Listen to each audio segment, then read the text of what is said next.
इस दुनिया में लड़की होना कोई आम बात नहीं है। आज भी लड़की पैदा होना बदनसीबी माना जाता है। बहुत सारी ऐसी जगह और समाज हैं जहां पर आज भी पढ़ाई लिखाई लड़कियों को नहीं करने दिया जाता है तथा इसके अलावा अनेकों प्रकार की कठिनाइयां उत्पन्न होती हैं। इसी प्रकार के सामाजिक भेदभाव और लड़कियों के प्रति सामाजिक नज़रिए के ऊपर हम एक कहानी लेकर आए हैं, जिसमें एक बदनसीब लड़की के ऊपर कहानी लिखी गई है। इस कहानी की जो मुख्य पात्र हैं उनका नाम आरती है। ऐसी सोच और मान्यताएं अभी भी हमारे समाज में मौजूद हैं। यह सोच दृष्टिकोण एक गलत और अन्यायपूर्ण है। बच्चे का जन्मलिंग किसी भी रूप से उसे बदनसीब नहीं बनाता है, चाहे वह लड़की हो या लड़का। लड़की पैदा होना समाज की समृद्धि और समानता का महत्वपूर्ण अंग है। महिलाओं की शक्ति और योग्यता की पहचान हमारे समाज को बेहतर बना सकता है। लड़कियों को शिक्षा, स्वास्थ्य, रोजगार, स्वतंत्रता और सभी अन्य क्षेत्रों में अवसरों के साथ संपूर्ण रूप से समर्पित होना चाहिए। अभी भी बहुत से समाजों ने इस परिस्थिति को संशोधित किया है और महिलाओं को सामाजिक, आर्थिक और सांस्कृतिक स्थिति में सुधार हुआ है। यहाँ उन्हें अपने पूरे पोटेंशियल का उपयोग करने की स्वतंत्रता प्राप्त है। हमें समाज में सभी लोगों को समानता, सम्मान और अवसरों का आदान प्रदान करना चाहिए, चाहे वह लड़का हो या लड़की। स्त्री और पुरुष दोनों का विकास और संरक्षण अवश्य करना है, ताकि समाज और विश्व एक विकासशील स्थिति में बदल सके। इन्हीं सभी कारणों के ऊपर मैं एक इमोशनल हिंदी कहानी लेकर आया हूँ, जिसे आप सभी लोगों को जरूर सुनना चाहिए। कहानी अच्छी लगेगी। आइए अब कहानी की शुरुआत करते हैं। आरती बचपन से ही पढ़ने में बहुत कमजोर थी। आरती के शरीर का रंग सांवला था, चेहरे की डिजाइन भी कुछ खास नहीं थी। औरों की अपेक्षा भगवान ने उनके दांतों की भी बनावट अच्छी नहीं बनाई थी। आरती का चेहरा अच्छा ना होने के कारण स्कूल में बच्चे अक्सर उसे चिढ़ाते रहते थे। कोई आरती का दोस्त बनने के लिए तैयार नहीं था। जब आरती अपने गांव की गलियों से गुजरती थी, तब बगल में खड़े लोग भी मुंह फेर लेते थे। आरती को इस बात से बहुत ज्यादा पीड़ा होती थी। वह यह नहीं समझ पा रही थी, क्योंकि वह अभी छोटी बच्ची थी। आखिर बात क्या है? वह अपने मन ही मन सोचती कि हमारे चेहरे को देखकर लोग अपना मुंह क्यों फेर लेते हैं। आरती जब स्कूल से घर वापस आती थी, तब अपनी माँ से एक ही सवाल करती थी कि माँ, जब मैं अपने स्कूल से घर आती हूँ तब लोग हमें ऐसे क्यों देखते हैं और स्कूल में भी हमसे कोई बात नहीं करता है। हमारा कोई भी दोस्त बनना नहीं चाहता है, अतः हमसे कोई बातचीत भी नहीं करता है। इतनी बात सुनकर आरती की माँ की आंखों में आंसू आ गए। वह फपक फपक कर रोने लगी, लेकिन अपनी बिटिया को यह नहीं समझा पा रही थी, तुमसे लोग इतनी घृणा क्यों करते हैं। आरती की माँ आरती से बहुत ज़्यादा प्यार करती थी। जब लोग गली मोहल्ले में आरती को मनहूस बोलते थे, तब आरती की माँ उनको कड़े शब्दों में जवाब दे देती थी। आरती की माँ अपने कलेजे के टुकड़े के साथ हर वक्त रहती थी और जब भी कोई उसे मनहूस बोलता था, तब उसके बदले में उसे जवाब देती थी। अब आरती धीरे धीरे अपना जीवन जीने की एक आदत बना ली। अगर कोई भी उसे कुछ बोलता, वह उसे अनसुना करती रहती थी। बस अपने काम से मतलब रखती थी, पढ़ाई करती और वापस घर लौट आती थी। धीरे धीरे आरती बड़ी होती चली गई। अब उसकी उम्र शादी करने लायक हो गई थी। अब आरती के पिताजी आरती की शादी के लिए लड़का ढूंढने के लिए एक गांव से दूसरे गांव में जाने लगे। लेकिन जो भी लड़के वाले आरती को देखने आते थे, वह बिना पसंद किए ही लौट जाते थे। ऐसा बहुत बार हुआ। अब बहुत दिक्कत होने लगी। शादी के लिए लड़का ढूंढते ढूंढते आरती के पिताजी भी थक चुके थे। ऐसा कोई गांव नहीं था जिस गांव में आरती के पिताजी लड़का ढूंढने के लिए ना गए हों। अब आरती के पापा भी गुस्से में आकर आरती को मनहूस बोलना शुरू कर दिया। लेकिन माँ तो ऐसी थी कि जो लोगों को समझाती थी और आरती के बारे में भला बुरा कहने वालों को सबक सिखाती थी। भगवान ने भी आरती के साथ बहुत ही क्रूरता भरा मजाक किया था। शरीर की बनावट ऐसी बना दी थी कि जिसे देखकर कोई भी लड़के वाले पसंद नहीं करते थे। आरती भी इस बात को लेकर चिंता कर रही थी कि पिताजी हमारे लिए कितनी दूर दूर तक जाते हैं लड़का देखने के लिए, लेकिन कोई हमें भी लड़का पसंद नहीं करता है। आरती अपने कामों में व्यस्त रहती थी। वह खाना बनाने में बहुत ज़्यादा समय देती थी। आरती को खाना बनाने में बहुत मज़ा आता था।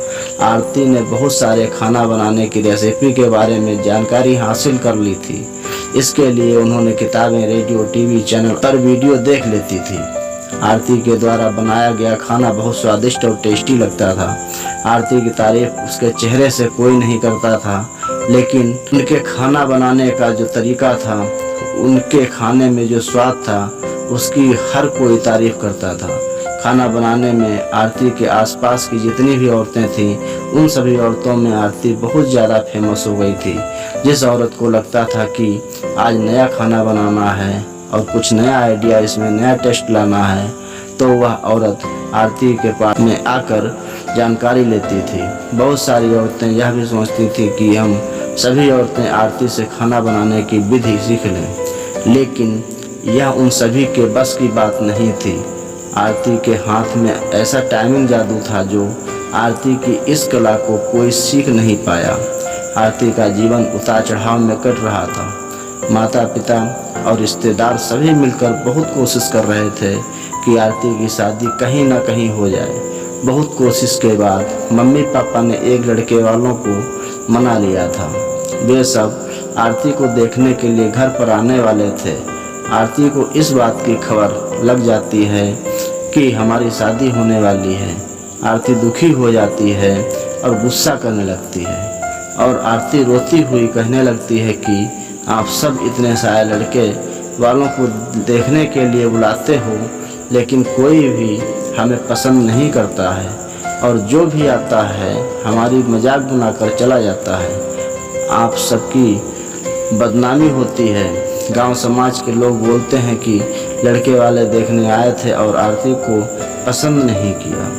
गांव वाले भी कहते हैं कि पता नहीं उसके मम्मी पापा ने कैसे उसको जन्म दिया है। इस मनहूस की कहीं शादी ठीक नहीं हो पा रही है। आरती की माँ ने आरती को समझाया कि शादी में अक्सर ऐसा होता रहता है। हर कोई किसी को पसंद नहीं करता है। जिसे तुम पसंद आ जाओगी तो तुमसे ज़रूर शादी कर लेगा। तुम अपना ख्याल रखो, तुम अपने आप पर ध्यान दो। कौन तुम्हें पसंद करेगा या नहीं करेगा, या तुम उनके ऊपर छोड़ दो। अगले दिन लड़के वाले आरती को देखने आने वाले थे, लेकिन आरती उसी दिन सुबह में ही सज संवर कर कहीं निकल गई थी। लड़के वाले घर पर आते हैं, लेकिन मम्मी पापा को भी नहीं पता था कि आरती कहाँ गई है। जब लड़की देखने की बारी आती है, तब आरती घर में नहीं थी। लड़के वाले इस बात से गुस्सा हो जाते हैं और आरती के मम्मी और पिताजी को बहुत खरी खोटी सुनाते हैं। वैसे भी आरती के पिताजी आरती पर बहुत ज़्यादा गुस्सा रहते थे, लेकिन उस दिन की हरकत से आरती के पिताजी के सिर पर खून सवार हो गया था। आरती के पिताजी गुस्से में पागल हो गए थे। उस दिन आरती के पापा ने उसकी मम्मी पर सारा गुस्सा उतार दिया। आरती के पापा ने उसकी मम्मी को बहुत भला बुरा कहा कि यह सब तुम्हारे सिर पर चढ़ाने का नतीजा है। तुम्हारी ही वजह से आज आरती ऐसी हरकत कर रही है। अब शाम का वक्त होने वाला था। आरती घर को लौट चुकी थी।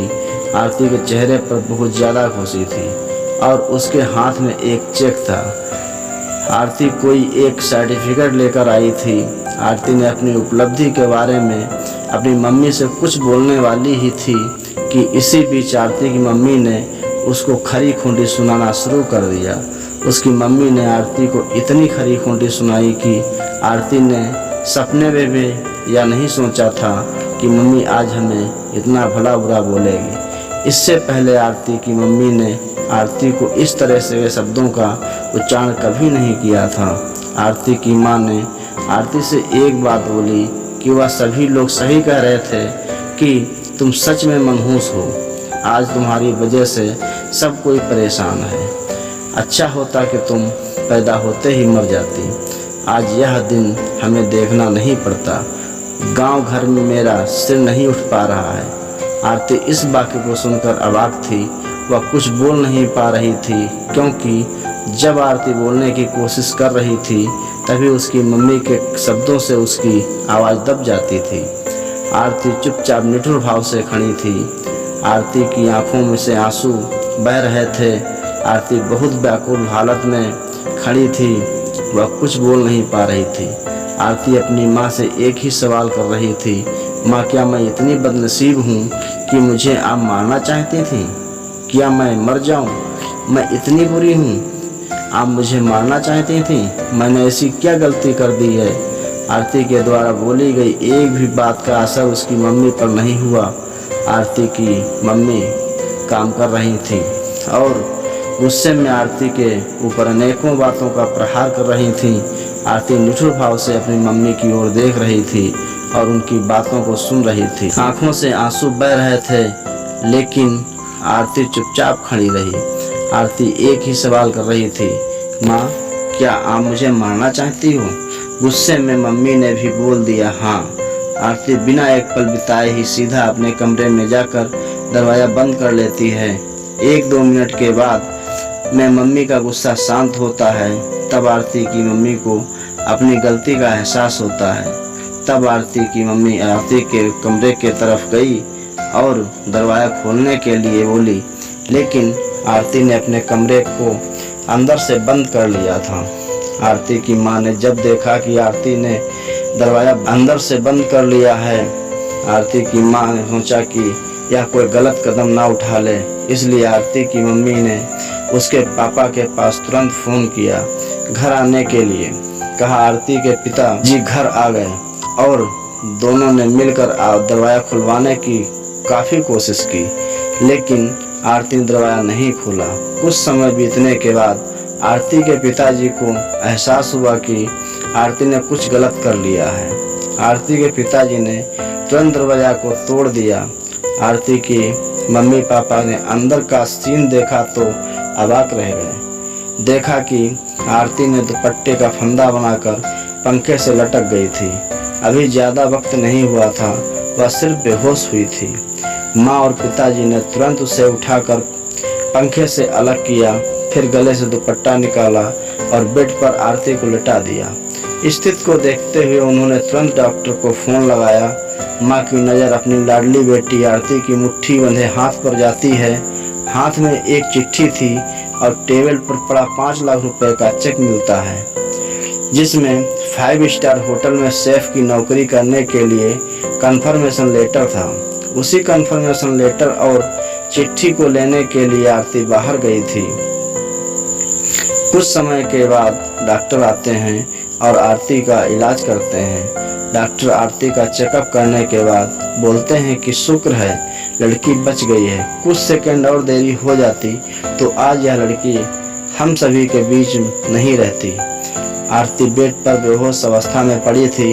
डॉक्टर ने कहा कि आरती धीरे धीरे कुछ घंटों में ठीक हो जाएगी। मैं दवा लिख कर दे रहा हूँ, जिसे आप मेडिकल स्टोर से मंगा लीजिए। मम्मी और पापा ने उस चिट्ठी को खोलकर पढ़ा, जिसमें कुछ इस प्रकार से लिखा था, मम्मी और पिताजी, मैं जानती हूँ कि मैंने जन्म से लेकर आज तक कोई ऐसा कार्य नहीं किया है जिससे आप लोगों को गर्व महसूस हो, लेकिन मैं आपसे बताना चाहती हूँ कि मैं खाना पकाने में नेशनल लेवल कंपटीशन जीत चुकी हूँ।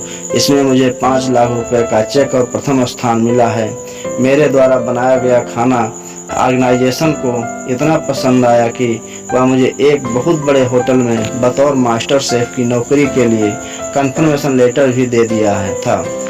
पूरी दुनिया मेरे खिलाफ हो, मुझे इस बात से कोई फर्क नहीं पड़ता था और ना ही पिताजी की कड़वी बातें मुझे रुलाती थी। मैं पिताजी से हर वक्त प्यार करती थी और मम्मी को दिल से चाहती थी।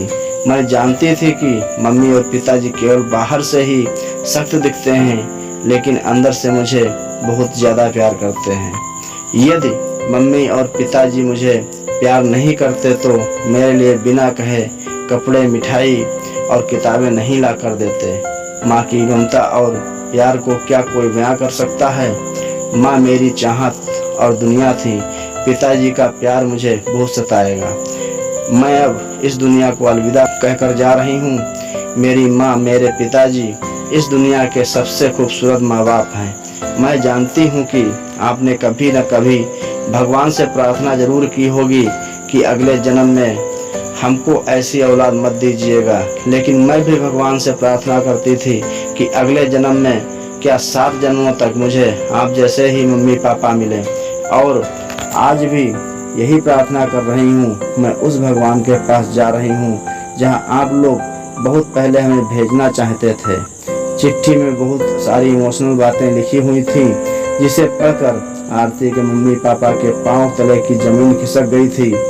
आरती के मम्मी पापा बहुत पछतावा कर रहे थे और उनकी आंखों से आंसू गिर रहे थे। आरती बेड पर बेहोश पड़ी हुई थी। उसकी माँ उसके सिर पर हाथ फेरते हुए रो रही थी। पिताजी को बर्दाश्त नहीं हो रहा था। वह भी आरती के लिए जोर जोर से चिल्ला चिल्ला कर रोने लगे। आज की इस इमोशनल कहानी में हमें यही शिक्षा मिलती है कि हमें कभी भी दूसरों के बारे में कमेंट नहीं करना चाहिए। भगवान ने जो भी उस व्यक्ति को दिया है वह कुछ सोच समझ कर ही दिया होगा।